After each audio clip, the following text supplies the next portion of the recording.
오늘 수업을 시작하도록 하겠습니다. 예, 뭐, 다들 시험 잘 봤죠? 시험들이. 예, 예, 지난 시간에 저희가, 그러니까 지난 시간부터 저희가 이제 디지털에 대해서 얘기를 좀 하고 있었는데, 뭐, 왜 우리가 디지털에 그렇게 관심을 가지고 있느냐? 예, 뭐, 그러니까 아날로그, 물론 이 수업에서 첫 번째로는 주로 아날로그에 대해서 설명을 했는데, 일단 전기적인 걸 설명하려면 어쩔 수 없이 아날로그로 설명을 해야 되기 때문에 그렇게 했는데, 막상 이게 그 디지털과 아날로그의 가장 큰 차이점은 그 아날로그 같은 경우에는 그 자체로는 뭔가 오류가 발생해도 그거를 뭔가 고정하는 게 되게 쉽지 않은 그런 한계가 좀 있다는 거죠. 근데 디지털의 경우에는 기본적으로 저희가 아예 처음부터 뭐 0과 1, 아니면 뭐 5V, 그다음에 0V 뭐 이렇게 딱 처음부터 나눠서 시작을 하기 때문에 물론 이거에 그런 스레시홀드 같은 걸 잘 정의를 해야 되지만 그래서 지난 시간에 얘기했듯이 뭐 이런 식으로 내보내는 쪽에서는 적어도 좀 타이트한 마진을, 타이트하게 이렇게 좀 범위를 제한하고 대신에 받아들이는 쪽에서 이 정도로 마진을 주면은 그러면은 사실 완벽하게 5V가 아닌 뭐 이런 뭐 이상한 값, 약간의 좀 뭐 노이즈한 값이 들어온다 하더라도 얘들은 충분히 그 1과 0으로 인식이 되기 때문에 이 자체가 꽤 좋은 그 에러의 그 로버스트하다는 거죠. 예, 그 대신에 그에 비해서 만약에 아날로그로 그대로 갔다면 저희는 이 정도의 차이도 사실은 이런 신호가 있을 때 여기에 이런 것들은 결국에 잡음으로 존재할 수밖에 없기 때문에 이거는 저희가 직접적으로 뭔가 고정하기가 쉽지 않다는 거죠. 물론 뭐 주파수가 완전 다르고 뭐 그런 거 가지고 약간은 할 수 있는데 그러니까 완벽하게 할 수 있는 거는 쉽지 않다는 겁니다. 예, 그래가지고 뭐 이런 식으로 저희가 일단 그러니까 내보낸 출력이나 아니면 입력에 대한 이런 제한을 주는 거를 보통은 스태틱 디스플린이라고 부릅니다. 그 다음에 이거를 좀 얘기하고 난 다음에 그다음에 곧장 바이너리 로직으로 가서 원칙은 디지털로만 하면은 0과 1밖에 못 나타낼 것처럼 얼핏 보이기도 하지만 사실은 잘 따져보면은 저희가 이런 이진 수들을 디지털 로직에 다 일일이 그러니까 그 매핑을 해보면은 그러면은 바이너리 넘버 자체도 사실 10진수만큼이나 충분히 많은 숫자를 다 다룰 수 있기 때문에 그래서 이걸로도 저희가 어떤 정보를 나타내는 데는 아무런 문제가 없다는 것이었고요. 그 다음에 바이너리 로직으로 갔을 때 장점은 뭐냐면 물론 제가 여기다 뭐 잔뜩 여러 개의 게이트를 나열하긴 했지만 기본적으로 유니버설 게이트 셋이라는 개념이 존재하고 그런 것들만 저희가 어떻게 하드웨어적으로 구현할 줄 알면은 아무리 복잡한 회로라도 다 구현할 수 있다고 했습니다. 그래서 지난 시간에 보여줬던 게 이런 뭐 임의의 진리표가 주어진다 하더라도 sum of product라는 개념, 다르게 얘기하면은 저희가 진리표에서 1인 경우만 쭉 따져가지고 그런 경우만 각각이 나올 수 있는 애들을 AND 게이트, NOT 게이트랑 AND 게이트로 조합해서 만든 다음에 걔네들의 모든 결과를 OR 게이트로 합쳐버리면은 그러면은 아무리 복잡한 진리표도 기본적으로는 다 구현할 수 있다는 거죠. 그리고 실질적으로 저희가 물리적으로 그런 거를 그러니까 회로를 만들 때는 당연히 여기에 보면 리던던시 같은 게 꽤 많이 존재하기 때문에 가능하면은 걔네들을 어떻게든 합쳐가지고 실제로 들어가야 되는 게이트의 개수 아니면은 디바이스의 개수를 줄이는 게 목표죠. 그래서 아마 논리 설계를 배웠으면은 거기서 뭐 카르노메이드라든지 그런 식으로 어떻게 하면은 그 복잡해 보이는 논리들도 간단하게 바꾸는지 뭐 그런 것들을 많이 배웠을 겁니다. 근데 그거는 뭐 이 수업의 범위는 아니기 때문에 그거는 뭐 따로 제가 더 깊게 들어가지 않을 예정입니다. 그 다음에 저희가 마지막으로 배웠던 게 그래서 도대체 우리는 이런 회로를 디바이스로 구현할 때 어떻게 하면 제일 좋냐 했을 때 제일 단순한 개념이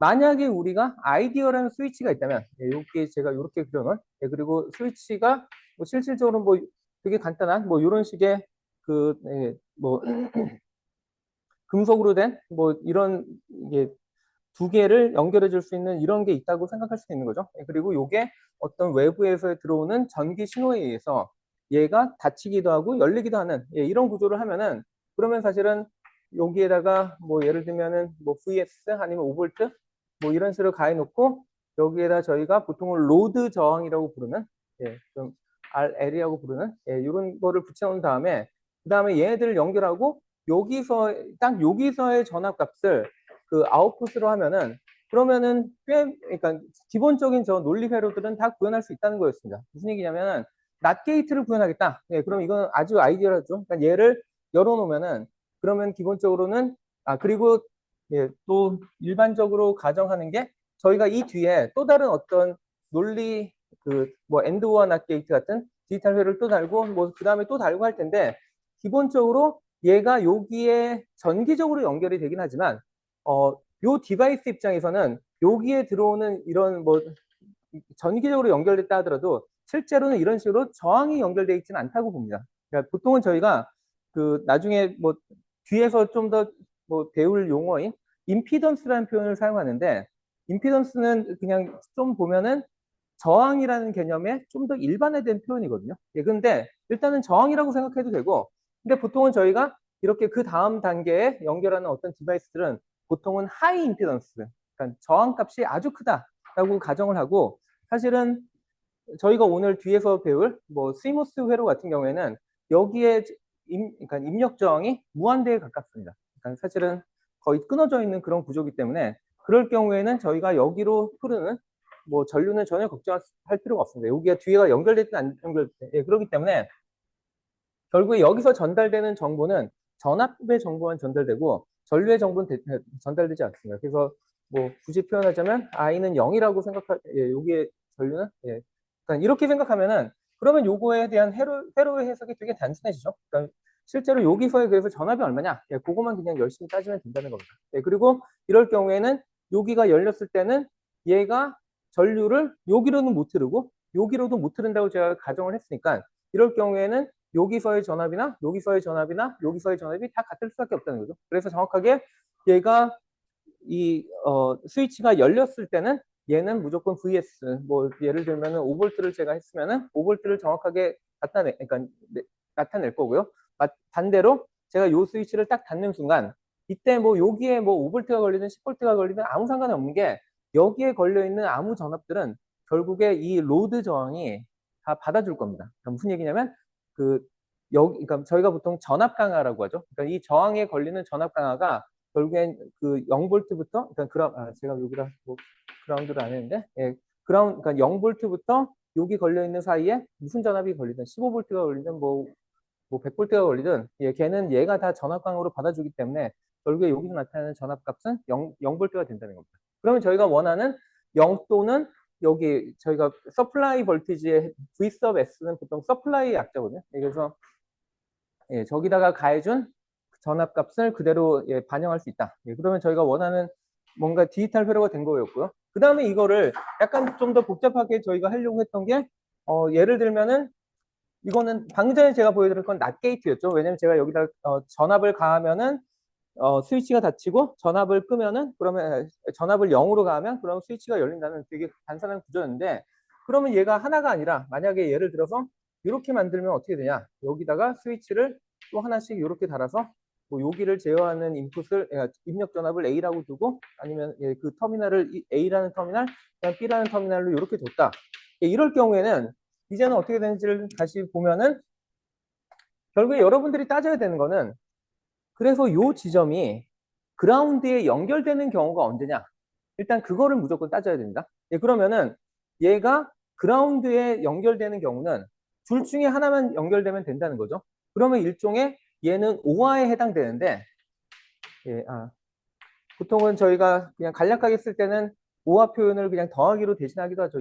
이진에서는. 예, 근데 예, 요렇게 했을 때, 그러니까 요 조건이 만족되면은 기본적으로 얘가 0에 붙게 되는데, 저희가 사실은 0에 붙는다는 얘기는 논리가 그러니까 만약에 제가 보통은 뭐 A 또는 B라고 했을 때 보통은 저희가 그냥 기대하는 거는 A 또는 B가 true가 되면은 그러면 그 출력이 true가 될 거라고 생각을 하지만, 이 경우에는 요 논리가 참이 되는 순간 그때는 0이 무조건 나가는 거죠. 예, 그렇기 때문에 기본적으로 저희가 요 안에 생겨 있는, 아무리 복잡한 뭔가 논리가 있다 하더라도 맨 마지막에 출력은 얘의 그 반전이 되는, 인버팅이 되는, 뭐 보통 인버팅을 저희가, 예, 요 위에다 발을 적기도 하고 아니면은 뭐 경우에 따라서는 뭐 그냥 요렇게, 뭐 보통 요런 식으로 쓰는 경우도 있고 아니면은 뭐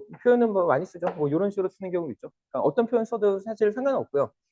예, 근데 근데 중요한 거는, 그리고 뭐 저는 그냥 편의상 요거를 당분간은 많이 사용할 텐데, 요렇게만, 그러니까 여기서의 포인트는 요 아래쪽에서, 그래서 여기에 경로가 하나라도 형성되는 옵션이 뭐냐? 그거를 잔뜩 적은 다음에 맨 마지막에 그냥 발을 한번 써주면 된다는 겁니다. 그리고 요게 저희가 보통 얘기하는 노화가 되는 거죠. 반대로 저희가 만약에 이게 연속으로 이렇게 됐다. 이렇게 돼 있다면, 그러면은 얘가 여기까지 연결될 수 있는 유일한 경우는 A와 B가 동시에 닫혀야 되는 거죠. 근데 이게 닫히면 무슨 일이 벌어지냐? 0이 되기 때문에. 그래서 저희는 이렇게 그 두 개를 뭐 같이 엔드를 한 다음에 그 다음에 맨 마지막에 낫을 붙여주면 된다는 거죠. 그래서 요거를 저희는 보통은 낸드라고 불렀죠. 그래서 다음 페이지에 있는 예를 들면은 예. 다음 페이지에 있는 이와 같은 회로, 뭐 이런 게 주어졌다. 그러니까 앞으로, 그러니까 뭐 이쪽, 그러니까 뭐 이 범위에, 그러니까 제가 자꾸 시험 범위 위주로만 얘기해서 좀 미안하긴 한데, 뭐 예를 들면 이쪽에서의 시험은 뭐 이런 거 딱 주고 난 다음에 이거의 회로가 뭐냐? 아니면 거꾸로 제가 어떤 뭐 논리식을 주고 난 다음에 그거를 구현하기 위한 회로를 그려보라는지 뭐 그런 식으로 아마 많이 물어보겠죠. 그래서 예를 들면은 이렇게 돼 있다. 그러면은 이거의 논리적인 거는 뭐냐? 아까도 얘기했듯이 도대체 그럼 얘가 그라운드에 닿는 경우가 뭔지만 따져보면 되는 거죠. 얘가 이렇게 연결되는지 이렇게 연결되는지 둘 중에 하나만 되면 되니까 한마디로 요 앞의 경우랑 또는 뒤의 경우, 그러니까 얘를 제가 C라고 이렇게 입력을 줬을 때 여기에 C 또는 요게 참이 되면 되는 거죠. 근데 요게 참이 된다는 게 무슨 말이냐? A와 B가 엔드 조건이 만나서 이렇게 되면은 얘네 때문에 참이 되든지 얘네 때문에 참이 되는 거잖아요. 근데 이게 참이 되는 순간 얘가 그 결과가 반전이 되는 거죠. 그래서 이렇게만 써주면은 그럼 이게 그냥 뭐 답이라고 볼 수도 있고요. 그리고 만약에 저희가 해야 되는 게 이거를 구현하는 게 아니라 제가 거꾸로 여러분들한테 이거 구현하라고 하면 여러분들이 이렇게 그리면 되는데 만약에 그게 아니라 제가 이거 구현하라고 했다. 그럼 어떻게 할 것이냐? 뭐 옵션은 되게 다양합니다. 예를 들면은 저희가 지금 할 줄 아는 거는 낸드나 노아를 할 줄 알잖아요. 그러면은 이거를 뭐 한 가지 방법은 그냥 되게 단순하게 얘를 두 번 그러니까 낫을 시키는 겁니다. 그렇게 하면은 그럼 결국에는 요 뒤에다가 요 결과에다가 사실은 한 번 더, 그러니까 이제는 자리가 좀 부족한데 A.B 더하기 C를 한 다음에 여기다가 전체를 다시 낱낱을 한 다음에 요걸 한다는 건 여기까지가 여기 낫이 나왔으니까 이제 요거를 다시 또 저희가 뭐 꼭 여기다 그릴 필요는 없는데 요거를 다시 그 다음 낫 게이트에다가 입력으로 넣을 수도 있겠죠. 그래서 이렇게 한 다음에 얘도 다시 V sub S하고 이렇게 한 다음에 그 다음에 얘를 V out이라고 하면은 이거 뭐 한 가지 구현하는 방법이고요. 뭐 또 다른 방법은 뭐 예를 들면은 그러니까 이거는 사실은 그 이렇게 해도 되냐 안 되냐를 제가 약간 뭐 그 전제 조건을 주긴 해야 되는데 예를 들면은 얘가 또 드모르강의 법칙에 의하면은 얘가 A, B 전체에 낫에다 그 다음에 얘가 들어가면 얘가 이제 그 엔드 조건이 되고 그 다음에 C의 바가 되는 거죠. 그리고 얘는 다시 또 풀어주면 이거 그러니까 제가 요거까지 한 거고 이거 전체가 다시 낫이 돼 있는데 요거를 다시 풀면은 얘는 또 A 바 A바 B 또는 뭐 A바와 B의 O와 또는 그 다음에 O와 그 다음에 C가 동시에 만족돼야 되는 뭐 이런 식이잖아요. 그러면 뭐 이거를 또 다르게 구현하는 방법은 만약에 제가 스위치 중에 낫 게이트 그러니까 그 스위치 자체에서 낫을 할 수 있는 스위치들이 있거든요. 그거를 써도 된다고 만약에 그러니까 전제 조건을 준다면 그럼 예를 들면은 얘를 C를 하는데 얘는 언제 이거를 닫느냐? 얘가 1일 때 닫는 게 아니라 0일 때 닫는다는 표현을 예를 들면 이런 식으로 그러니까 앞에다 낫을 붙이는 경우도 있거든요. 낫이 그러니까 낫이 되는 그런 스위치도 존재합니다. 그래서 그런 거를 제가 써도 된다고 한다면 그러면 당연히 이렇게 또는 요거랑 그 다음에 여기다가 뭐 이런 식으로 뭐 A 그 다음에 이런 애를 쓸 수 있다라고 뭐 표현하면 되는 거죠. 이런 식으로. 예, 뭐 그래서 사실 이거를 구현하는 방법은 뭐 약간의 몇 가지 케이스가 존재할 수 있어서 뭐 가능하면은 다른 답이 안 나오도록 잘 만들겠지만 뭐 안 될 경우에는 뭐 이렇게 여러 가지 옵션을 쓸 수도 있습니다. 예, 그래서 그러면 지금까지 뭐 이런 스위치가 있다고 좋은 스위치가 있다고 제가 가정을 하고 모든 걸 얘기했잖아요. 그래서 도대체 스위치를 어떻게 만드냐? 예, 그 질문을 다시 해봐야 되죠. 자, 뭐 사실 이것도 여러 가지가 있었고 뭐 아주 과거에는 그때는 이거를 하는 아주 좋은 방법, 그러니까 좋은 방법이라고 얘기할지 모르겠지만 아마 지난 시간에 한번 잠깐 얘기했던 것 같은데 제가 지금 여기서 결국에 해야 되는 게 뭔지를 보면은 여기다가 어떤 그러니까 여기에 제가 어떤 전압을 가했더니 그랬더니 얘가 스위치가 닫혀야 된다. 뭐 아니면 얘를 이렇게 그리면 좀 더 합리적일처럼 보일지 모르겠는데 원래는 이거 사람이 손으로 눌러야 되는데 그러지 않게 원하는 거예요. 전기가 눌러주길 바라는 거잖아요. 그래서 이거를 아주 그냥 단순하게 하는 옛날 방법 중에 하나는 여기다가 전자석을 이렇게 갖다 대는 겁니다. 보통 전자석이면 여기에 저희가 무슨 심 같은 게 있고 그거를 코일로 감죠.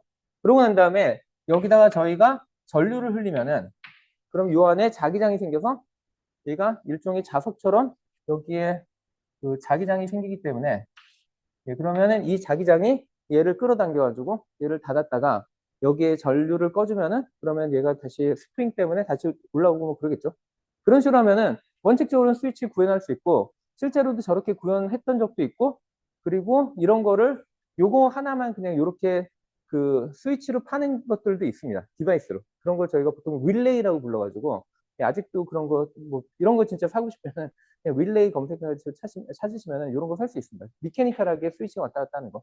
근데 이런 미케니컬한 스위치의 가장 큰 문제점은 뭐냐? 뭐 여러 가지 문제점이 있는데 첫 번째는 속도가 느리다. 예. 그리고 얘한테 제가 전류를 많이 흘려줘야 되잖아요. 그러니까 전력 소비도 많이 들어가고 그 다음에 뭐 그거보다도 보통 사람들이 더 따지는 건 내구성이거든요. 왜냐면 지난 시간에 보면은 현재 마이크로 프로세서 같은 거에 들어가 있는 뭐 그런 이런 트랜지스터가 아니면 저런 스위치가 뭐 한 뭐 억 개 뭐 그렇게 들어가 있는데 그 중에 뭐 하나라도 사실 고장 나면은 얘가 저희가 예상하지 않은 그런 결과가 나올 수 있잖아요. 그러니까 모든 애들이 거의 뭐 몇 년 동안 여러분들 뭐 컴퓨터 뭐 몇 년씩 쓰잖아요. 예, 그래도 걔가 페일이 안 나도록 작동을 해야 되잖아요. 근데 이런 애들 잔뜩 넣었다고 생각을 해보시면은 그러면은 이게 미케니컬한 스위치라는 거는 다르게 얘기하면 보통 이게 뭐 그 쇠로 돼 있는 뭐 그런 금속이 있죠. 얘를 계속 왔다 갔다 했다고 생각해 보시면은 일단 얘가 너무 오래 하면은 그냥 부러져요. 예, 그것도 있고 아니면은 뭐 부러지지 않더라도 얘가 그냥 계속 힘을 받아서 뭐 그냥 변형이 될 수도 있겠죠. 일단 저희가 예측 못하는 결과가 너무 많기 때문에 이런 거를 복잡한 회로는 절대로 못 씁니다. 예, 그래서 그 다음으로 약간 나왔던 테크놀로지가 뭐 진공관이라는 거 아마 들어보셨죠? 예, 진공관이 약간 중간에 뭐 게이트 전압을 그러니까 뭐 약간 그러니까 컨트롤하는 그 전압을 가하냐 안 하냐에 따라서 전류가 한쪽으로 흐르기도 하고 안 흐르기도 하고 뭐 그런 식으로 했는데 진공관도 여전히 걔도 그 수명이 되게 짧아서 그래서 아마 진공관으로 뭐 애니악 같은 걸 만들었다 뭐 그런 걸 많이 보셨을 텐데 걔네들도 결국에는 메인터넌스가 너무 복잡했던 거죠. 그래서 그런 거를 어, 쉽게 죽지 않는 그런 디바이스를 어떻게 만들까 해서 사람들이 처음에 만들었던 게 트랜지스터라는 거였습니다. 뭐 트랜지스터 많이 들어보셨죠? 그리고 제가 사실은 대학교 그러니까 학부 때 수업 들을 때만 해도 오히려 트랜지스터가 메인으로 보통은 가르쳤고 그 다음에 오늘 얘기하는 모스펫 디바이스는 그거의 어드밴스드 버전이고 뭐 나중에 많이 사용될 뭐 그런 디바이스인 것처럼 약간 좀 많이 배웠었는데 이제는 사실은 모스펫 디바이스가 그냥 대부분이고 뭐 트랜지스터는 사실 뭐 아주 특별한 경우 아니면은 잘 안 씁니다. 그래서 뭐 시간이 되면은 트랜지스터는 다 가르치고 싶지만 시간도 안 되고 하기 때문에 모스펫 디바이스 위주로 수업을 할 예정이고요. 어, 모스펫이라는 이 디바이스에 이 이름이 어디서 왔는지를 한번 보시면은 얘는 메탈 옥사이드 세마이컨덕터 필드 이펙트 트랜지스터. 트랜지스터긴 한데 훨씬 더 이름이 복잡하죠. 그래서 저 이름이 어디서 왔는지는 좀 뒷페이지에서 다시 설명을 하겠도록 했습니다. 아직까지는 얘네들이 잔뜩 나열되어 있지만 도대체 얘네들이 어떤 의미인지 전혀 감이 안 오죠. 그래서 일단은 저희가 얘가 어떤 펑션을 가지기를 원하는지 그거 위주로 한번 생각을 해볼 텐데요. 자, 아까도 얘기했듯이 저희가 원하는 건 결국엔 스위치입니다. 스위치이기 때문에 결국 여기에 뭔가를 입력으로 들어오는 제어하는 애가 있고 그 다음에 얘를 뭐 이런 식으로 이걸 껐다 켰다 하니까 결국에는 저희는 기존에 배웠던 대부분의 디바이스들과는 달리 얘는 터미널이 3개가 있어야겠죠. 그래서 일단은 3터미널 디바이스라고 얘기할 수 있고요. 그 다음에 모스펫에서는 사용하는 용어가 뭐 왜 이런지는 제가 뒤에서 좀 더 설명을 하겠지만 뭐 이런 식으로 여기를 게이트라고 부르고 여기를 드레인, 여기를 소스라고 부릅니다. 얘를 게이트라고 부르는 건 그래도 좀 이해가 되죠? 제가 게이트라는 게 문이라는 거니까 문을 열었냐 닫았냐에 따라서 이게 그러니까 문을 닫고 하는 역할을 하니까 게이트라는 말은 충분히 이해가 될 텐데 소스랑 드레인이라는 표현은 뒤에서 설명을 좀 더 하도록 하겠습니다.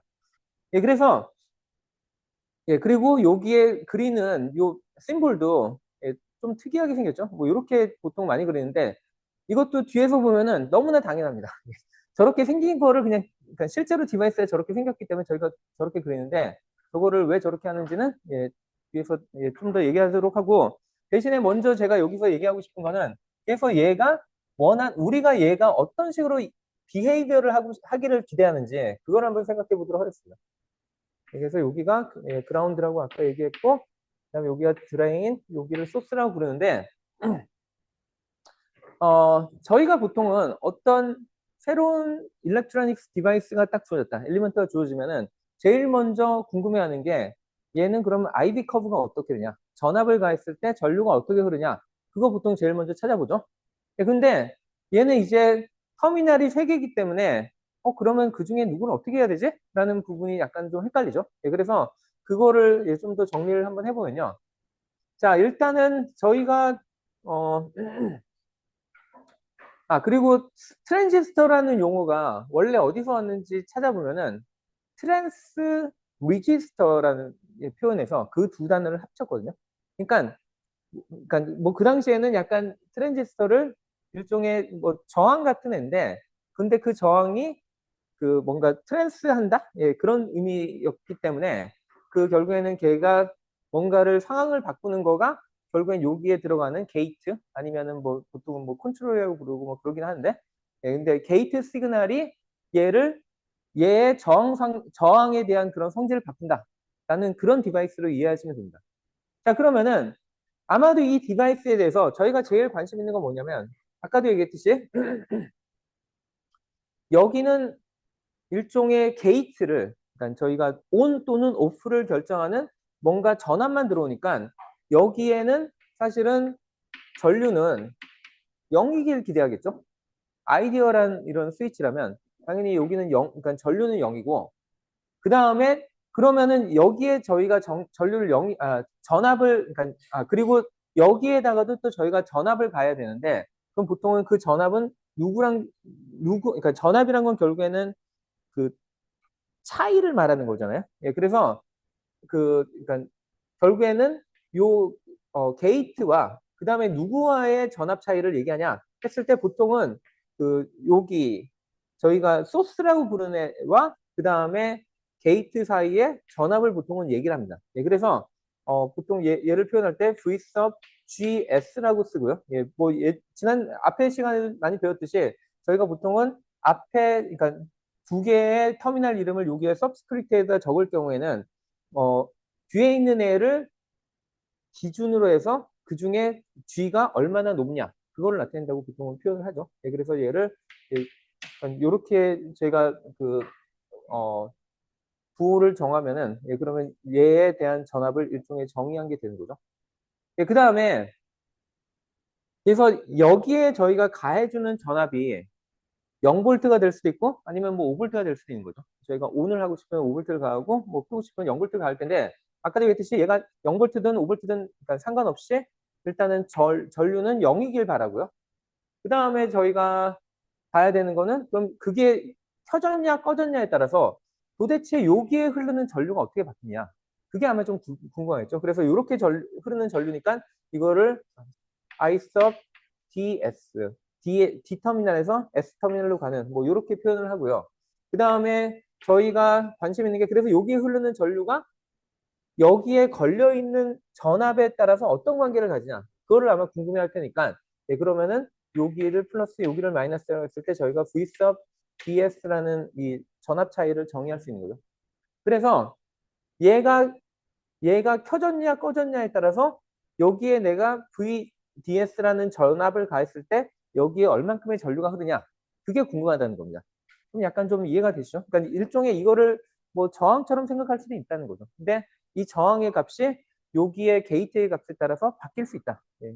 뭐 꺼졌다는 거는 그러니까 꺼졌다는 얘기는 그 저항이 거의 무한대가 됐다는 얘기고 그 다음에 켜졌다는 얘기는 저항이 거의 0에 가까운 뭐 그런 상황이 된다. 그게 트랜지스터라고 생각하시면 됩니다. 자, 그래서 저희가 결국엔 그려보고 싶은 거는 V sub ds에 따라서 I sub ds가 얼마나 바뀌냐 예, 이거를 궁금해 하는데 아까도 얘기했지 아이디어라는 경우에는 저희가 얘를 뭐 0볼트를 가하면은 그러면은 얘가 완전히 오픈 서킷이잖아요. 그러면 제가 어떠한 전압 값을 가한다 하더라도 그때 흐르는 전류는 I sub ds는 0이길 바라죠. 예, 그리고 실제로도 그렇게 됩니다. 예, 그래서 보통은 저희가 요렇게 그리는데 요렇게 나온다고 할 때 이때 조건이 뭐냐? 뭐 제일 간단하게는 V sub gs가 0일 경우도 되지만 진짜 그럼 0만 되냐? 아까도 그러니까 저희가 그 앞에서 예, 그 스태틱 디스플린이라고 얘기할 때 결국엔 약간의 마진을 좀 줘야 될 거 아니에요. 예, 근데 다행히도 이렇게 저희가 모스펫 디바이스를 만들면은 그럼 얘가 제가 0볼트가 아니면 무조건 켜지는 건 아니고 어느 정도의 스레시홀드를 넘어야지만 이게 켜집니다.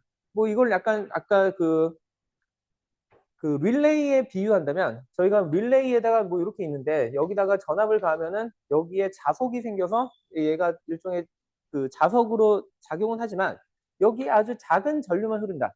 전압이 되게 작아서 그래서 여기에 흐르는 전류도 되게 작다. 그러면은 얘가 뭐 끌어당겨지는데 힘이 충분하지 않아요. 좀 안 다칠 수도 있잖아요.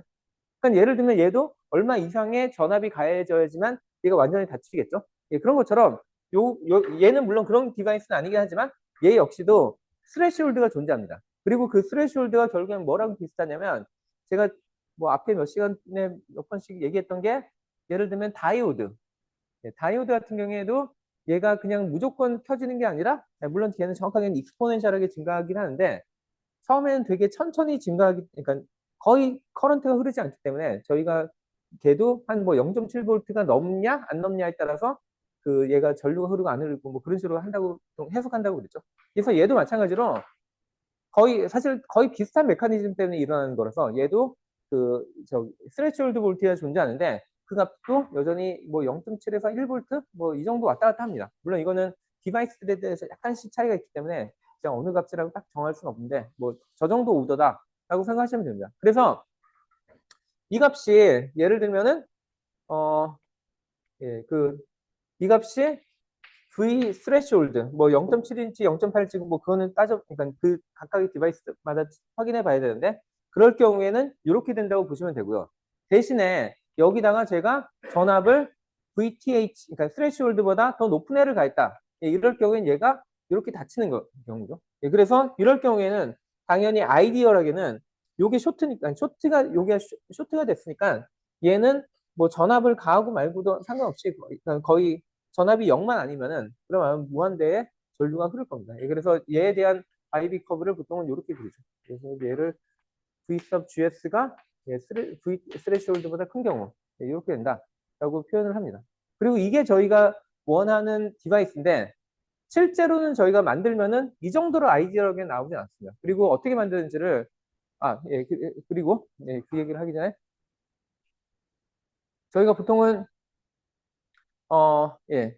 그래서 저희가 그러면 얘를 이제 어떻게 활용했냐? 예, 지난 시간에 다시 돌아오면 결국에는 이런 스위치가 있다면은 그러면 그 다음에 저희가 했던 거는 얘를 여기다가 다시 이렇게 저항을 달아가지고 얘를 뭐 서플라이 볼티지에다 예, 연결하고 이렇게 표현을 했었죠. 예, 그리고 여기를 저희가 V 아웃이라고 뽑아냈는데 그래서 실제로 뭐 여러분들이 아마 그 실험 시간이 없어가지고 그 실제 그 인버터, 그러니까 낫 게이트를 본 적은 없을 텐데 예, 보통은 이렇게 생겼어요. 그러니까 뭐 여러분들 뭐 IC 같은 건 그러니까 인테그레이트 서킷이라고 보통 불리는 IC라고 부르죠. 이런 거는 좀 봤죠. 예.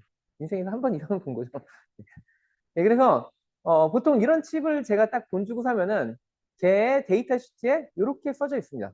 예, 여기에 보면은 다리가 여러 개 있죠. 보통은 뭐 일곱 개짜리가 제일 기본적인 애인데, 예, 근데 이럴 경우에 보시면은 여기에 저희가 낫 게이트 표현을 하는, 예, 그래서 예를 들면 5번 핀에다가 제가 입력을 넣으면은 이거에 인버전 된, 낫이 적용된 값이 6번 핀으로 나오게 돼 있고, 예, 뭐 3번에다 넣으면은 그거에 해당되는 반전된 값이 4번 핀에 나오고, 뭐 이런 식으로 돼 있습니다. 근데 여기에 또 추가로 들어가 있는 게 그라운드 핀도 있고, 그 다음에 VCC라는 핀들도 있거든요. 예, 그래서 얘가 그냥 칩만 꽂는다고 여기다가 제가 입력 전압만 가하면은 작동하는 게 아니라 실제로 파워를 가해줘야 됩니다. 칩이 작동을 하게 하려면. 근데 그 이유가 어떻게 보면 여기 명확한 거죠. 여기에 원래 이렇게 그 서플라이 볼티지를 여기다 연결을 해줘야지만 그래야지만 얘가 뭐 0이든 5볼트든 나올 거잖아요. 물론 0볼트는 여기다 그냥 쇼트 시켰다고 하면 뭐 할 말 없는데 그런데 어쨌든 그러면 여기도 그라운드를 뭔가 연결을 해줘야죠. 이렇게. 여기 핀에다가. 그래서 보통은 저런 칩을 사용할 때 제일 먼저 그 여기 있는 그 그라운드랑 VCC에다가 그 먼저 그 뭐 0볼트랑 그러니까 그라운드에 0볼트 그다음에 여기다가 5볼트짜리를 파워 서플라이를 가하고 그다음에 여기다가 저희가 원하는 입력을 넣으면은 그거에 반전된 결과가 그다음 다른 핀으로 나오게 됩니다. VCC라고 불리는 이유는 뭐 이건 뭐 딴 게 아니라 이건 되게 저기 예전에 트랜지스터에서 표현할 때 얘를 뭐 그러니까 아까는 제가 요 두 개 터미널을 소스 드레인 뭐 그렇게 불렀는데 트랜지스터에서는 얘를 뭐 이미터 컬렉터 뭐 그렇게 불러가지고 컬렉터 전압에 해당되는 거라서 VCC 뭐 그렇게 불렀어요.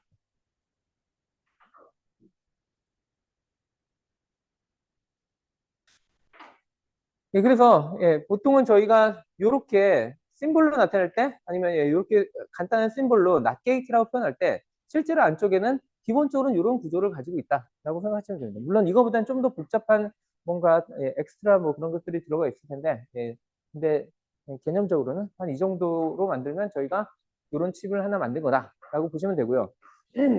뭐 낫 게이트뿐만 아니라 뭐 예를 들면 노어 게이트 아니면 랜드 게이트죠. 랜드 게이트, 뭐 이런 애들 다 비슷하게 생겼습니다. 그래서 저희가 그냥 칩 모양만 보고는 이게 무슨 역할을 하는지 모르고 보통은 그래서 칩의 위에 이렇게 자기의 파트 넘버들이 다 적혀 있었거든요. 그래서 그거 보고 이게 인버터다 아니면 뭐 랜드 게이트다, 뭐 노어 게이트다, 뭐 그런 거를 판단을 하면 됩니다. 그리고 아까 얘기했듯이 그냥 이런 칩을 저희가 이미 만들어진 회로에다가 갖다 꽂고 납땜을 하든지 아니면 소켓이 있으면 소켓에 그냥 꽂으면은 이런 식으로 작동을 하고 있고요. 저도 항상 좀 아쉬운 게 이 수업에서 좀 저런 걸 실습을 좀 했으면 좋겠는데 이 개념에서 실습하는 수업은 지금 없죠. 학부생들 입장에서. 그러니까 이런 거를 직접 수업 시간에, 그러니까 실험 시간에 해본 적은 없죠. 아마 없을 것 같아요. 네. 나중에 한번 설문을 돌려볼게요. 이 수업 끝나고 난 다음에, 물론 이번 학기 학생들은 해당이 없겠지만, 이런 거를 하는 게 예, 학생들이 원할 것인가. 표정은 아닌 것 같아요. 예, 그 다음에 저희가 이거 스레시홀드 볼티지를 좀 신경을 많이 써야 되는 게, 예를 들면 제가 요거를, 인버터를 만들겠다고 했잖아요.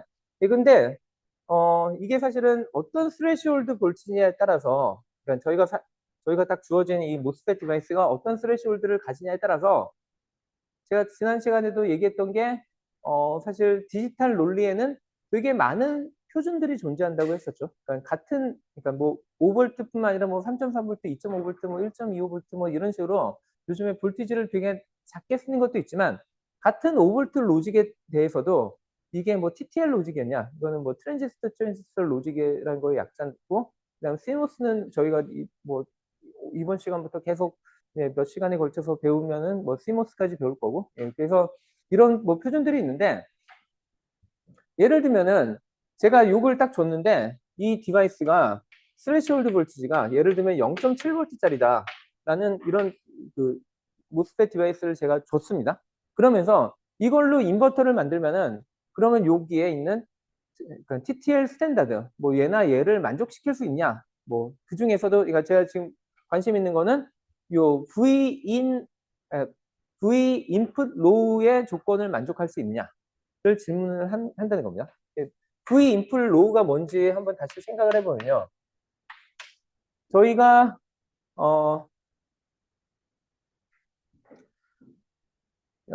그 어떤 디바이스가 있을 때 이 디바이스의 입력으로 어떤 값이 들어올 텐데 그럼 얘가 0V 또는 뭐 5V가 들어오는 게 원칙이죠. 근데 아까 뭐 계속 얘기하지만 어, 노이즈 때문에 진짜 0V가 아니고 뭐 0. 몇 V가 들어올 수 있잖아요. 그럴 경우에 이 디바이스가 해줘야 되는 역할이 뭐냐면 VIL이 0.8V라는 거는 0V뿐만 아니라 0.8V보다 작은 모든 값들은 얘가 0으로 인지를 해서 그래서 그 뒤에 값들을 처리하라. 그런 뜻이잖아요. V in low라는 게. 예, 그래서 제가 만약 이런 회로를 만들었을 때 이 회로가 V in low 0.8 요 조건을 만족하는지를 한번 확인해 보겠다는 겁니다. 그냥 얼핏 보면은 스레시홀드가 0.7인데 뭐 얘 0.8이면 뭐 되는 거 아니야? 라고 생각할 수 있는데 뭐 잘 따져봐야 되는 게 자, 만약에 제가 여기 입력에다가 뭐 0.6V를 가했어요. 제가 여기다 0.6V를 가하고 얘의 스레시홀드 볼테이지가 0.7V라는 거는 얘보다 작기 때문에 스위치가 닫히지 않고 열려 있는 거죠. 이럴 경우에는 얘는 낫 게이트로서 얘가 0.6V가 들어왔을 때 열려 있을 때 여기에 그러니까 5V가 나가니까 그러면은 이 조건까지 아직 만족하는 거 같죠? 왜냐면 0.6V는 얘보다 작으니까 0으로 인정을 해줘서 그래서 여기에 하이가 나간 거잖아요. 거기까지는 좋은데 자 만약에 제가 여기다가 0.75V를 넣었어요. 그럼 얘가 어떻게 행동을 할 것인지를 따져보면은 얘는 스레시홀드 0.7V보다 높잖아요. 그럼 어떻게 되냐? 얘가 닫히겠죠. 그 얘기는 출력이 0으로 나오잖아요. 그러니까 얘는 스레시홀드 볼티지가 0.7이라고 하면은 0.75는 0보다는 1로 해석이 된다는 겁니다. 근데 아까 얘가 뭘 만족해야 된다고 했냐면 0.8 이하는 다 0으로 인정하라고 그게 이게 강제 조건이잖아요.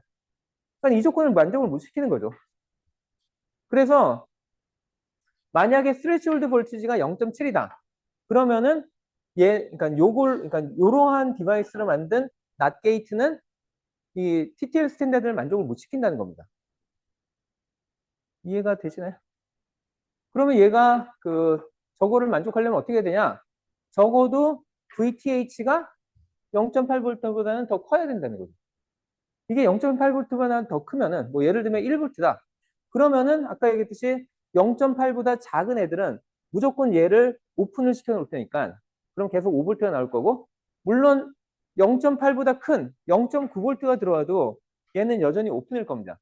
근데 그거는 이제는 저희가 여기서 따져야 되는 게 아니라 요 아웃풋 쪽에서 그러니까 여기 하이 쪽에서 따져야 되거든요.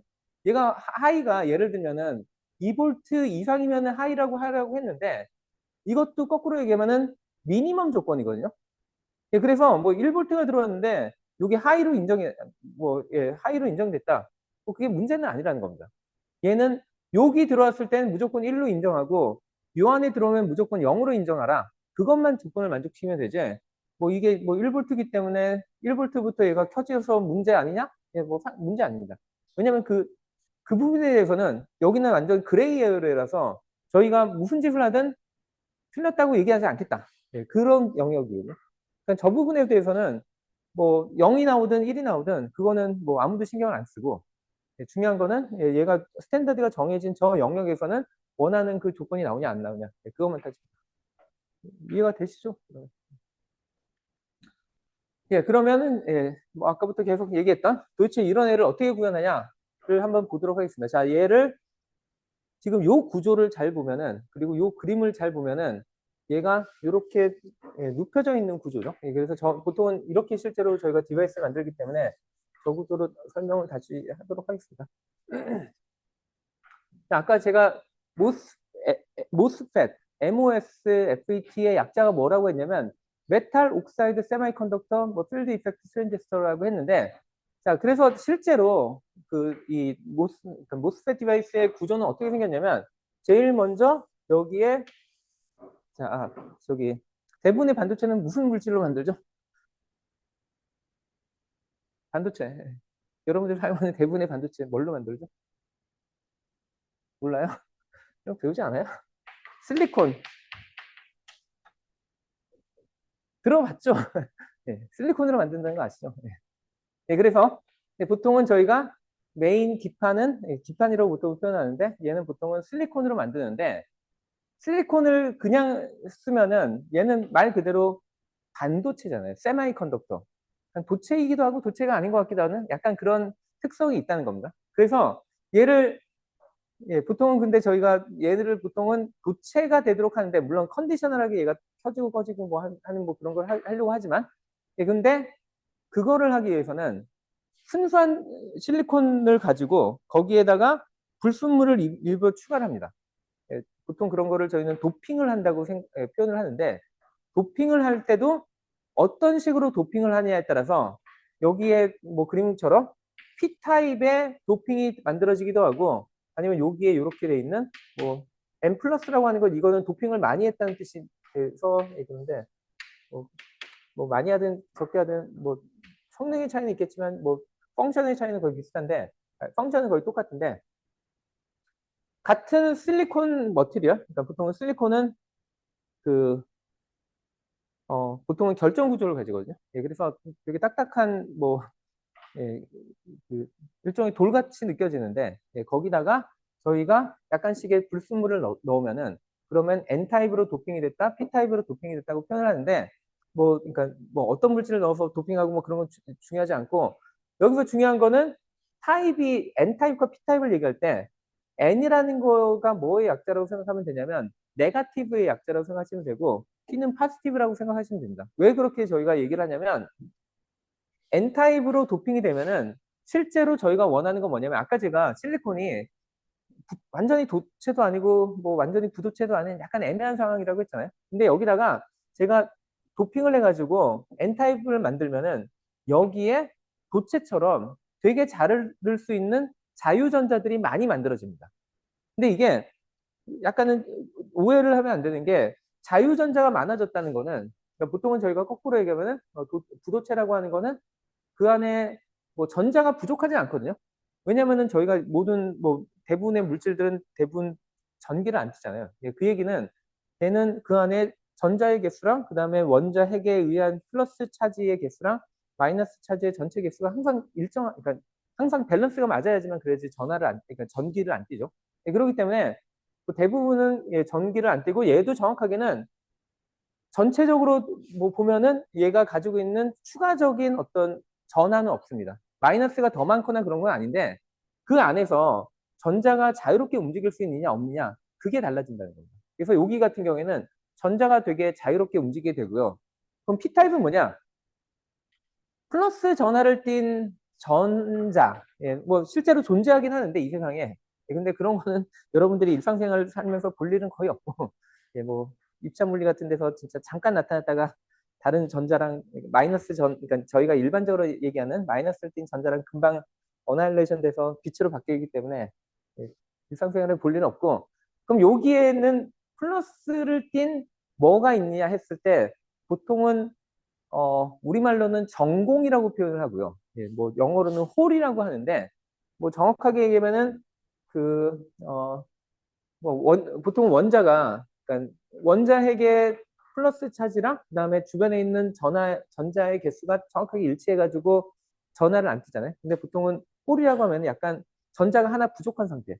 그 상태가 만들어지게 됩니다. 근데 그 상태가 마치 이동하는 것처럼 보이거든요. 왜냐하면 이게 크리스탈에 원자들이 엄청 많은데, 처음에는 여기가 부족했다가 나중엔 여기가 부족했다가 여기가 부족했다가 그러니까 서로 여기 있는 전자를 뺏어가지고 이렇게 이렇게 옮기면은 마치 플러스 전을 띈 애가 움직이는 것처럼 보이거든요. 그래서 이 안에서 움직이는 애를 저희는 보통 홀, 전공이라고 표현을 하고, 그러니까 얘가 이제는 이 안에서 자유롭게 움직일 수 있고, 그다음에 여기 같은 경우에는 전자가 자유롭게 움직일 수 있습니다. 예, 그래서 네거티브, 포지티브라고 저희가 표현을 분리해서 하고요. 도대체 그럼 이거랑 뭐 저런 그러니까 트랜지스터랑 무슨 상관이냐? 예, 이제는 아까 얘기했듯이 예, 일단은 여기까지가 그러면 실리콘이고, 그러니까 실리콘 머티리얼이고, 그 다음에 요 위에다가 저기 보면 게이트 옥사이드라고 되어 있는데, 뭐 정확하게는 얘는 물질은 SiO2입니다. SiO2가 뭐죠? 예,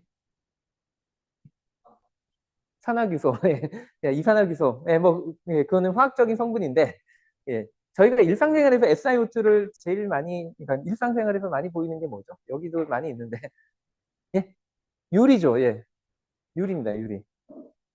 예, 그래서 그리고 왜 저기 사람들이 그 실리콘을 많이 썼냐? 뭐 여러 가지 이유가 있는데 뭐 실리콘의 장점도 있고 뭐 그런데 뭐 매우 중요한 이유 중에 하나는 구하기가 너무 쉽다는 겁니다. 왜냐면은 아까 얘기했듯이 얘가 그 유리라고 얘기하기도 했지만 뭐 거꾸로 하면 여러분들 저기 바닷가에 가면은 모래사장에 엄청나게 많은 이런 애들이 있거든요.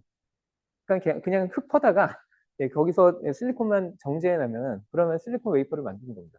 그러니까 사실은 예, 머티리얼이 진짜 구하기가 쉬우니까 예, 그것도 되게 실리콘이 그 메인이 된 예, 매우 중요한 원인이라고 알려져 있고요. 예, 그래서 예, 근데 제가 여기에 지금 SiO2 예, 그리고 보통은 얘를 그냥 귀찮으니까 실리콘 다이옥사이드의 약자지만 그냥 얘는 보통 그냥 저희가 옥사이드라고 부르는데 그 아까 얘기했듯이 얘가 유리라고 했잖아요. 유리는 부도체죠. 그러니까 얘는 전기를 안 통합니다. 자, 근데 그 위에다가 또 뭐를 쌓느냐? 여기에다가 보통은 뭐 메탈, 예, 뭐 경우에 따라서는 뭐 알루미늄을 쓰기도 하고 뭐 요즘에 뭐 구리를 약간 쓰기도 하고 뭐 왔다 갔다 하는데 뭐 그냥 전기를 잘 통하는 메탈이라고 생각하시면 됩니다. 자, 그러면 모스펫 디바이스라는 말이 어디서 나오는지를 이제 한번 생각해 볼 수 있겠죠? 메탈 옥사이드 세마이컨덕터 MOS가 여기서 나왔고요. 필드 이펙트 트랜지스터는 이제 이거가 작동하는 원리를 설명하고 있습니다. 예, 그래서 예, 그거를 예, 이제 좀 얘기를 해볼 건데 어, 자, 그리고 여기가 제가 아까 얘기하던 소스가 되고 여기가 드레인이라고 일단은 예, 가정을 할게요. 그리고 여기를 저희가 게이트라고 예, 부르고 있습니다. 그래서 얘를 뭐 저 위에 있는 경우처럼 얘도 그라운드 시키고 그다음에 얘도 곧장 예, 그라운드를 시킨 상태에서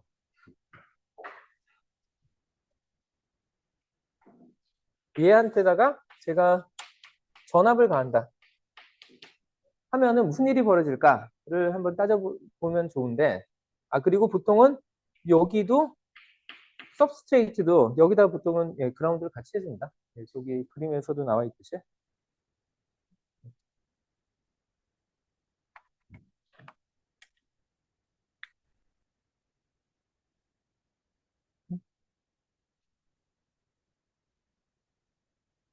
예. 여기 나와 있듯이, 그러니까 요 뒷판도 예, 보통 그라운드를 해주고 예, 나머지는 그냥 제가 일부러 전압을 이렇게 가했다는 뜻인데, 자 이렇게 했을 때 저희가 궁금한 건 아까 뭐라고 했냐면, 그래서 도대체 드레인에서 소스로 전류가 흐르냐거든요.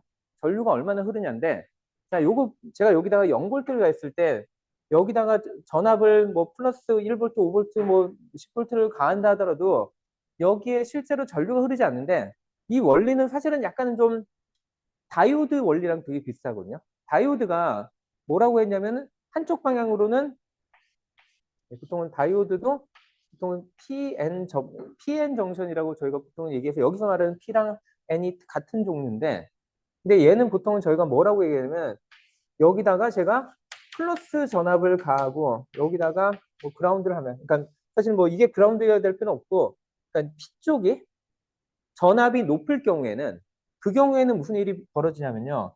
아까 P가 뭐를 나타내냐고 했냐면 플러스 전하를 띤 홀 같은 게 있다고 했죠. 예, 그러니까 전공이 있다고 했죠. 그리고 여기는 마이너스 전하를 띤 전자들이 자유롭게 움직일 수 있다고 했잖아요. 자, 그러면은 제가 여기다 플러스 전압을 가하고 여기다 그라운드를 한다는 거는 이쪽 방향으로 전기장이 형성된다는 뜻이거든요. 그러면은 전기장이 이런 방향을 가한다는 거는 플러스를 띤 입자들이 밑으로 내려간다는 얘기입니다. 뭐 정확하게 얘기하면은 여기에 있는 전자가 이쪽으로 가서 이쪽으로 가서 실제로는 전자가 점프를 하는 게 맞는데 근데 밖에서 볼 때는 플러스를 띤 애가 아래로 내려가는 게 좀 보이고요.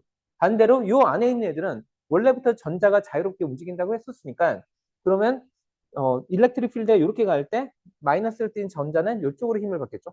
그래서 전자는 위쪽으로 쭉 올라가고 홀들은 위에서 밑으로 쭉 내려오거든요.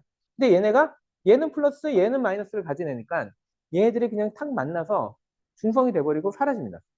그러면은 밖에서 볼 때 무슨 일이 벌어졌냐고 생각해보면 이쪽으로 볼 때는 전자가 계속 흘러 들어간 거예요. 이쪽으로.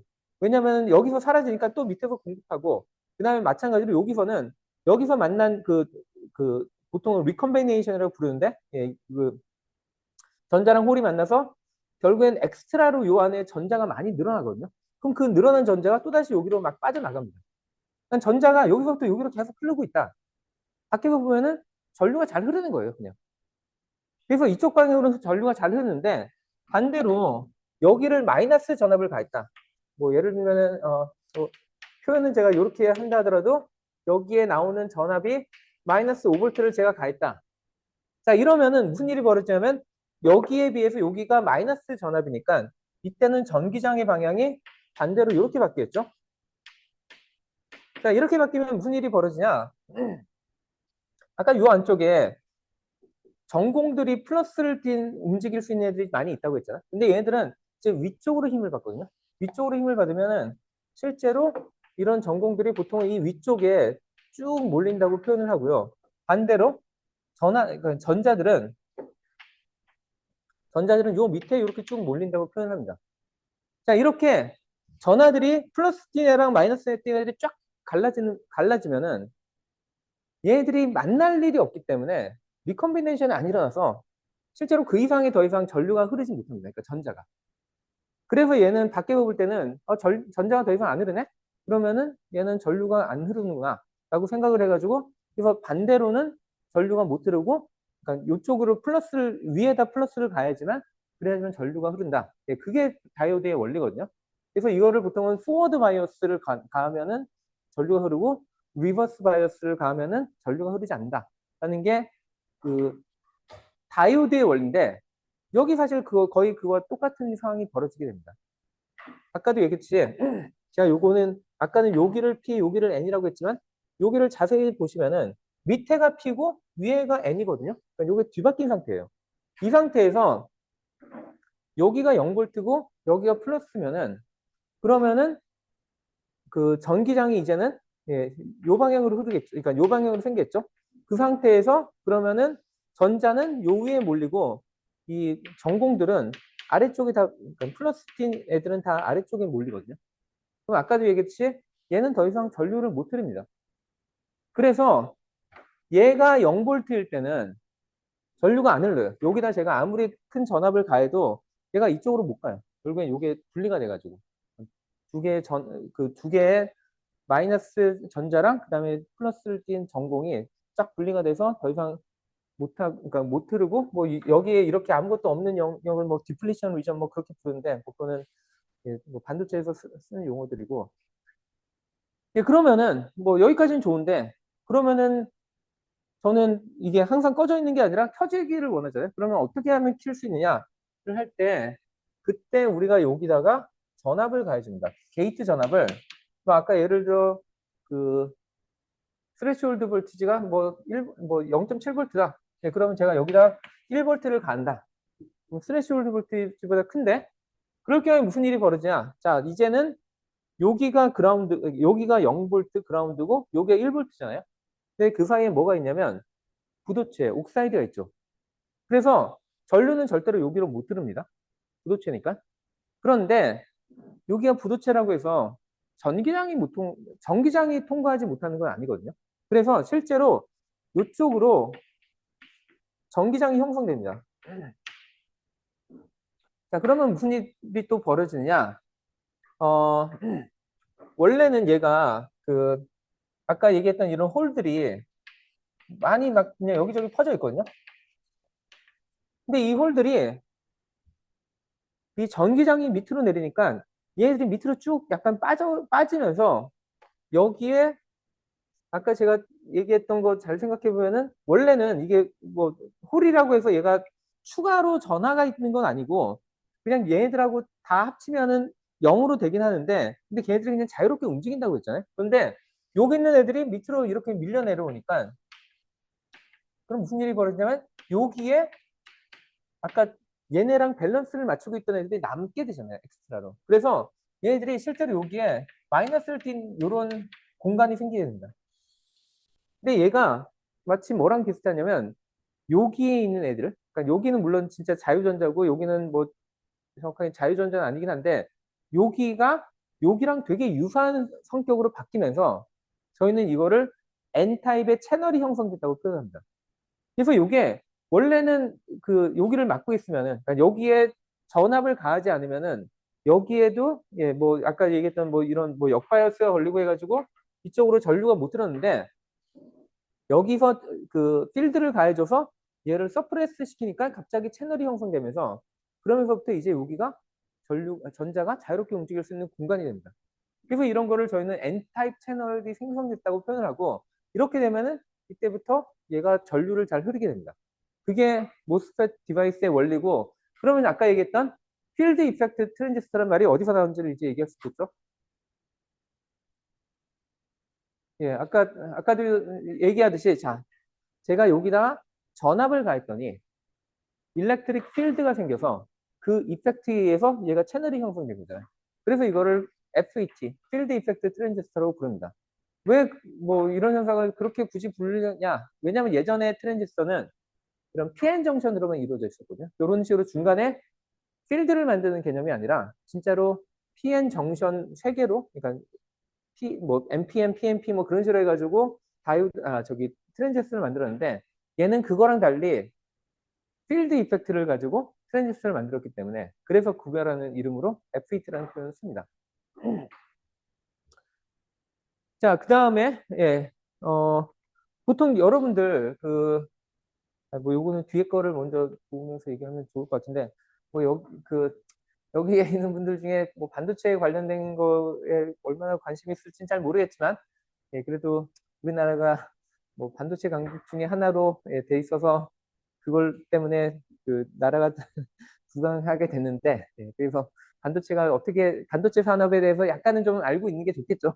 뭐 여러분들이 뭐 어디서 일할지는 모르겠지만 예, 근데 뭐 2000 뭐 한 몇 년 전부터 뭐 이런 얘기 많이 들었을 거예요. 뭐 삼성전자랑 뭐 TSMC랑 뭐 경쟁을 하는데 뭐 삼성이 밀린다 뭐 어쩌고저쩌고 하면서 뭐 그런 거 얘기하면서 항상 나오는 얘기가 뭐 몇 나노짜리 뭐 이런 얘기가 나오잖아요. 근데 여기서 말하는 몇 나노가 무슨 얘기인지 아시나요?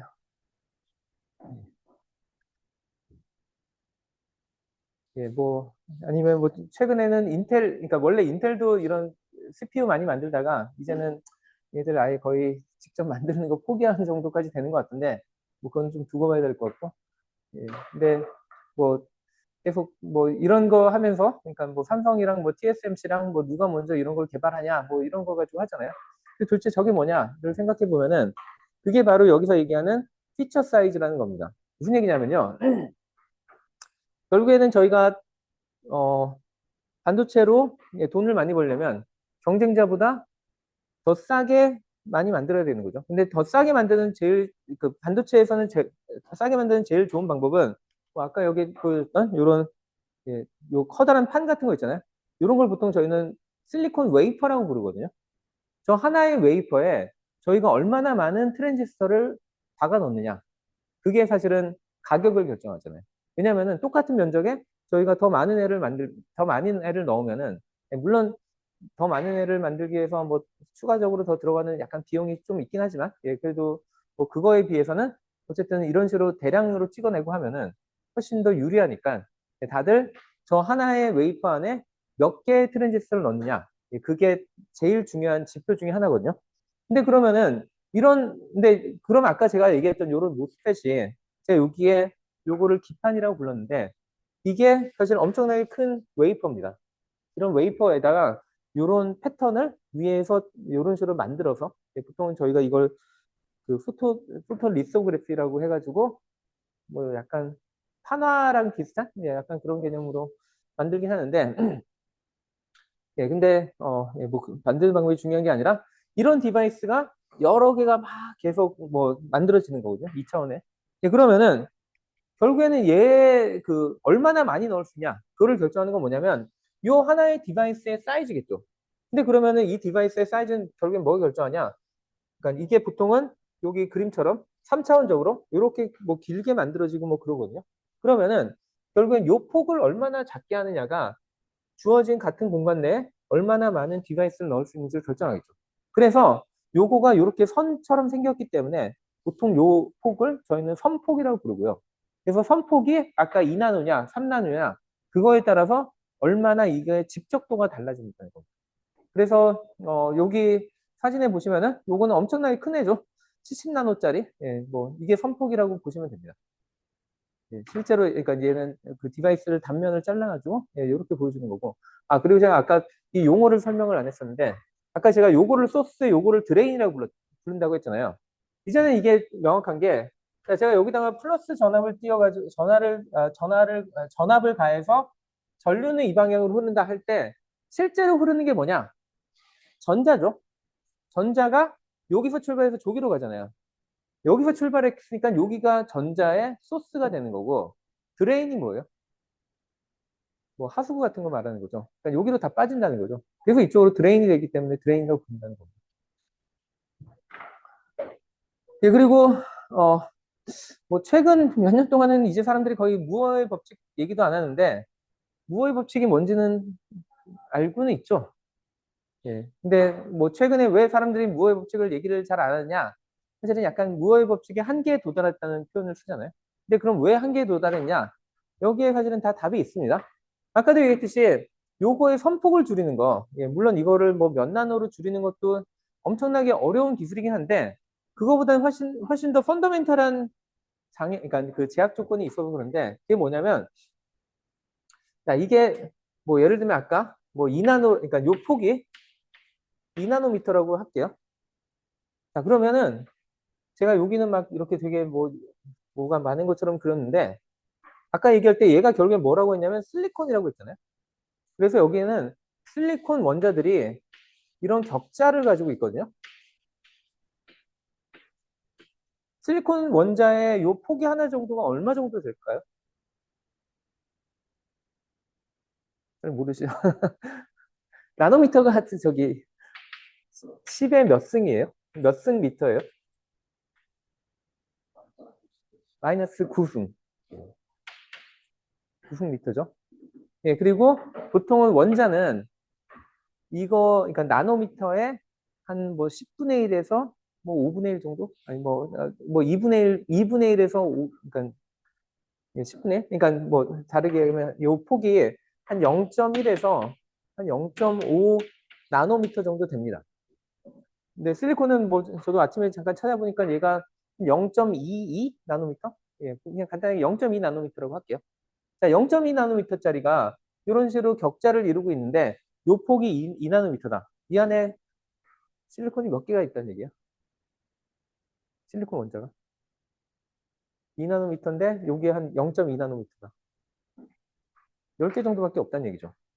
근데 그러면은 이게 뭐 개수가 뭐 줄어들면은 뭐 아까 뭐 그러면 얘가 그럼 0.2가 한 개냐 뭐 그렇게 얘기할 수도 있는데 그거보다 더 먼저 생기는 문제가 사실은 이 반도체라는 이 현상을 사람들이 그러니까 이용해서 뭔가 이런 디바이스를 만들고 할 때는 그 뭐 보통은 고체 물리를 가지고 거기서 나온 이론을 가지고 뭐 밴드 갭이 생기고 뭐 그래서 거기에는 뭐 컨덕션 밴드랑 뭐 베일런스 밴드가 있고 뭐 컨덕션 밴드로 가야지만 뭐 전류가 흐르고 뭐 그런 되게 예, 그러니까 펀더멘탈한 어떤 피직스가 작용을 하거든요.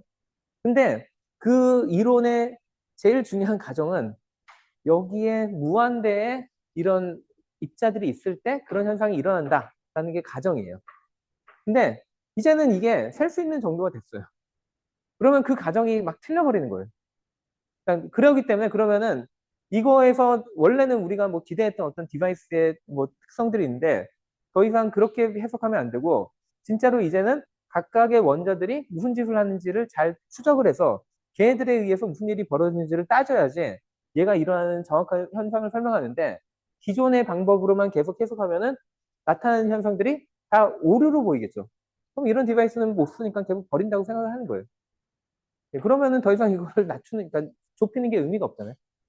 그래서 사실은 예, 뭐 아까 뭐 여전히 선폭을 낮춘다 뭐 그런 표현을 쓰는데 뭐 예, 저도 예전에 어디서 들었던 얘기는 진짜로 저렇게 뭐 2나노를 만든다기보다는 2나노 정도에 해당되는 퍼포먼스를 만드는 뭐 그런 식으로 해서 그거를 뭐 2나노 공정이라고 부른다라는 얘기를 사람들이 좀 하더라고요. 예, 그래서 뭐 저도 뭐 정확하게 뭐, 뭐 저는 반도체 회사에서 일해본 적 없어가지고 잘은 모르겠는데 예, 근데 예, 그 펀더멘탈한 그런 리밋에는 사실은 부딪혔기 때문에 이걸 집적하는 데는 예, 그래서 그거를 더 이상 무어의 법칙을 얘기를 좀 안 하죠. 예, 물론 저기 무어의 법칙에 처음 나왔던 거는 좀 메모리 쪽에 좀 더 가깝고 메모리는 또 얘네랑은 아직까지 선폭의 크기가 좀 더 크긴 한데 뭐 그래도 계속 예, 들어가는 데는 좀 한계가 있을 것 같고요. 예, 그래서 뭐 이거는 약간 좀 여담이긴 한데 뭐 저희가 보통은 그러니까 제가 하는 연구는 사실은 그래서 뭐 그러니까 물론 반도체 쪽을 하는 건 아닌데 제가 하는 뭐 양자 정보 같은 경우에는 아까 얘기했듯이 사실은 여기서 일어나는 모든 현상을 사실은 설명 가능한 현상들인데 그거를 그러니까 기존의 디지털 컴퓨터에서는 다 에러로 보고 얘네들을 어떻게든 그 억제하려고 그런 효과들을 억제하려는 게 뭐 지금의 만약에 일반적인 저런 반도체에서의 트렌드라면 저희는 그게 아니라 아 얘들 다 설명 가능하면 얘들에 의해서 추가적으로 또 나타나는 현상들이 있거든요. 그 현상을 가지고 어떻게 하면 정보 처리에 다르게 활용할 수 있을까? 예, 그거를 보통은 관심 있는 게 양자 정보 처리입니다. 예, 근데 이 수업 시간은 그런 게 예, 뭐 그게 포커스는 아니라서 뭐 그러니까 그런 분야도 있다라는 정도로만 하고 넘어가도록 하겠습니다. 네, 그다음에 그러면 저희가 이거를 이제 앞으로 그러니까 이런 회로를 계속 해석할 텐데 그러면은 예, 좀 신경을 써야 되는 게 제일 처음에 저희가 보는 형태는 여기 나와 있는 스위치 잠시만요. 이거보다 저희가 앞에서 했던 되게 단순한 구조 있었잖아요. 그러니까 이거 그 이 게이트 볼티지가 스레시홀드보다 낮으면은 그냥 요렇게 되고 그다음에 스레시홀드 볼티지가 크면은 뭐 요렇게 된다 하는 건 되게 단순한 모델이기 때문에 저희는 그거를 스위치 모델 해가지고 S 모델이라고 그냥 간략하게 부르기도 하거든요. 근데 이제는 이제부터는 배울 거는 스위치 리지스터 모델이라는 겁니다. 예, 그래서 무슨 얘기가 달라지냐면 아까 얘기할 때 꺼졌을 땐 똑같아요.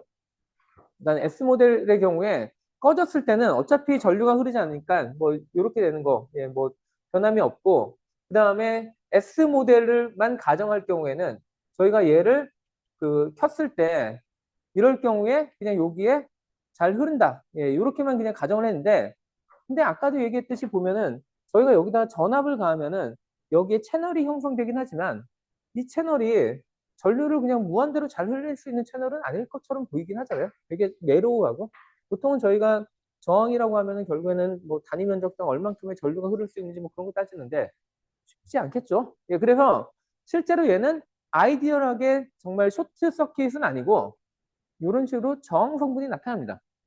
그래서 실제로 얘를 제대로 모델링을 하면은 얘가 스레시홀드 볼트보다 낮을 때는 어차피 이게 꺼졌으니까 예, 그러면 전류가 못 흐르는데 켜졌을 때 예, 요거를 켠다 하더라도 얘가 무한대의 전류가 흐르는 게 아니라 다음과 같이 오히려 오음의 법칙하고 유사한 이런 형태의 비헤이브를 띠게 됩니다.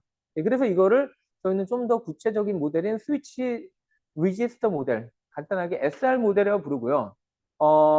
뭐 이게 그러면 뭐 그냥 뭐 그러니까 이런 것도 있다는 건 정도만 배우면 되는 거 아니야? 생각할 수도 있는데 이게 또 뭐랑 연결이 되냐면 자 저희가 예를 들면 이런 인버터를 아까 간단하게 얘기했잖아요. 이런 인버터를 만들 때 요 값을 정할 때 어떤 값을 잡아야지 내가 제대로 된 결과를 얻을까를 얘기할 수 있는데 이때 생각을 해봐야 되는 게 뭐냐면요. 얘를 닫았는데 얘가 이런 구조로 나왔다. 그러니까 실제로는 얘를 닫으면은 그냥 요게 그러니까 로드 리지스터 있고 원래 여기 있고 그다음에 요게 닫히면은 그냥 원래는 그냥 이렇게 되기를 기대했는데 이게 아니라 사실은 여기에 작은 저항이 존재한다 라고 얘기하면은 그러면은 제가 여기가 5V라고 하더라도 여기의 값이 정말로 0V가 나올지를 고민을 해봐야 되죠. 왜냐면 얘가 닫혔으면은 저희는 여기 0V가 나오길 기대하는데 만약에 제가 이게 뭐 한 1kΩ이고 그다음에 얘가 4kΩ입니다.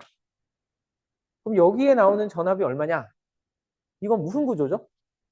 제일 흔하게 말하는 볼티지 디바이더. 예. 그러면은 1대 4, 5V 여기 얼마 나와요? 1V 나오죠. 자, 0에 해당되는 정보를 출력을 내보내야 되는데 얘가 완전히 0이 아니라 이와 같이 뭐 예를 들면 1V가 나왔다. 근데 이게 문제가 될 경우도 있고 안 될 경우도 있습니다.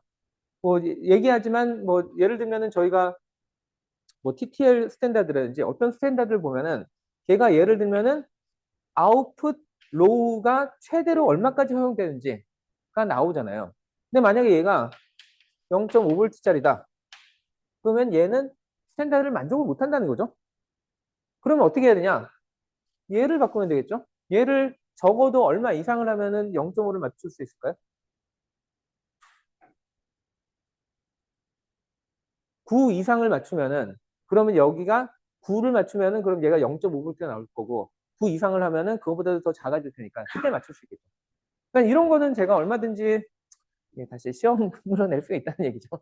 그래서 이런 문제를 잘 그러니까 이해를 하고 있어야 된다. 그래서 이런 식으로 계산을 한다는 거를 강조를 하고 싶고요. 그 다음은 사실 약간 오늘 시간이 좀 많이 걸려서 오늘 수업은 여기까지 하고 다음 시간에 계속 이어서 하겠습니다.